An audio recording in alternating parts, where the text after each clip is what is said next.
Sí, en certa manera, els últims anys la tecnologia de la construcció ha evolucionat per una banda i ha deixat una mica com endarrerit tot el sector de la bioconstrucció. Semblava que no era avançar, era un aspecte que pertanyia al passat. I era realment que es plantegen reptes molt més holístics, molt més oberts, vull dir, ja no és el carboni, és la salut de les persones, són els processos, són els recursos, és tot el cicle de vida. Doncs ara resulta que tots aquests sistemes i materials constructius tenen molt valor, perquè tenim el seu coneixement, evidentment el podem implementar, però no es tracta en aquests reptes, no es tracta que ara no tenim recursos i hem de donar resposta amb coses que no sabem.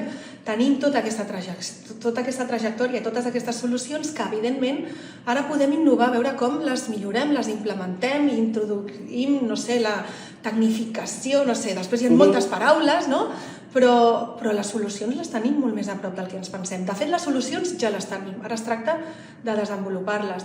I per això el repte, en el fons, no el veiem tan llunyà d'aconseguir, perquè dins del sector de la bioconstrucció creiem que fa molts anys que tenim aquestes estratègies implementades.